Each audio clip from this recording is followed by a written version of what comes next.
cool. Yeah, so I picked Them Crooked Vultures. The album is called Them Crooked Vultures, and the band is also called Them Crooked Vultures. They have one album. And this band is actually a super group.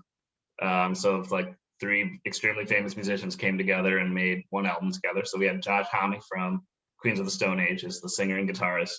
And then we got Dave Grohl, drummer for Nirvana and Foo Fighters frontman, obviously, playing drums, which is very cool. And then John Paul Jones, who was the bassist for this like random like classic rock band your dad listened to called Led Zeppelin. So like those three together came together and they wanted to make like a blues album. That was their like idea coming together. They wanted to like remake the blues. Josh Homme is obviously like a giant in like alternative rock and grunge, that kind of thing. And Dave Grohl, obviously a grunge icon. And then John Paul Jones has that classic blues kind of influence with Led Zeppelin. So they came together and they made Them Crooked Vultures. This album came out in 2009, so I was a freshman in high school. This album was very formative to my music experience or to my music taste.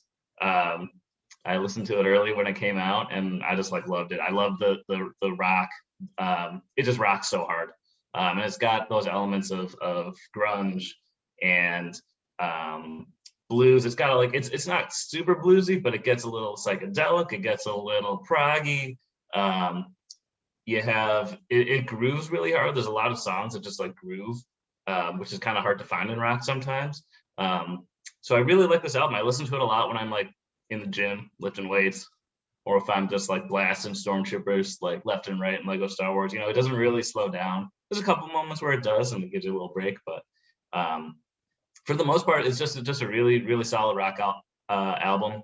And yeah, I'll give it a rating after I hear you guys' thoughts. You did it, man. You finally did it. You gave me the record that I was like, yes, Jet. I told you it was coming soon, man, and this was it. I feel bad. I definitely have been, taking a dump on some of your picks lately. And, okay, well, good. Well, I have been. So, Okay. No, this was it, man. This was it for me. I really dug this. Not much to say about it other than, there were just all the elements I was looking for. And the second that I didn't know that until John Paul Jones, Dave Grohl, and blanking on the first one. Who was it? Josh Homme. Yeah. That makes so much sense now because it felt very put together. I was like, wow, it's a self-titled debut album from a group that had one release, like super random. Okay. And yeah, it that all kind of clicks together now. There was so much good fusion in there. I think. Oh, you didn't know that going in? No, I had no idea. You guys are the classic rock guys. I grew up on it. My dad played it for me, but outside of that, I haven't done any research. So, no, this is fantastic, man. I think I heard some clavicle in one of the songs. Like, there's some like crazy stuff going on, and it's just, clearly great talent all coming together. They made a great album. So yeah, thanks for sharing this one. Yeah, I think it's the mandolin. I think it's John Paul Jones playing that. And he does it a little bit in some other Zeppelin songs. I saw he plays a lot of things. Yeah, he plays the clavinet or whatever. The clavinet. Yeah, because John Paul Jones, he added all those like little instruments to like the Led Zeppelin albums that made it sound interesting and stuff and all those. But yeah, I thought this album was cool as hell. I think I'm not the biggest Queen of the Stone Age fan. I like them, but this album kind of sounds a little bit too much Queens of the Stone Age. I would have liked. It felt a little strong on that point, and I would have liked to hear John Paul Jones, but I don't know how else you could push him. I think Josh Homme wrote like all the songs, so that makes sense. Yeah, it definitely sounds. and I get that too. It has strong Queens of the Stone Age vibes. It does feel like a Queens of the Stone Age like side project for sure. Yeah, it definitely sounds like that, But I mean, the thing is, when you're listening, you can really hear all those members, like their signature sounds. Like Dave Grohl, it sounds exactly what you think Dave Grohl would sound like on the drums. I mean, and John Paul Jones adding all those little things like really helps out the album, obviously. But it was cool. I don't know. That's all I got to say.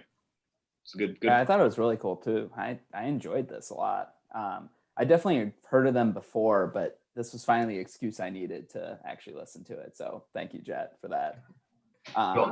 But This felt like just a bunch of talented musicians just having fun is the impression I got the entire time, which is just it. That's a recipe for great things, I think.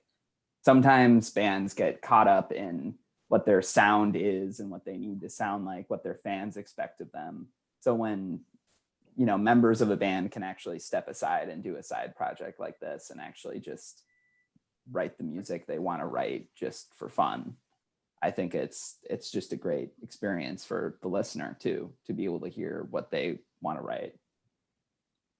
So I really enjoyed this one. I thought it was great from start to finish. I really liked, I think it's called Warsaw. It's another long title one. Warsaw or The First Breath something. That's the really like proggy song. It's like why I like it. 8 minutes long, and I thought of you when I was listening to the song. I was like, oh, this Jordan's gonna like this one.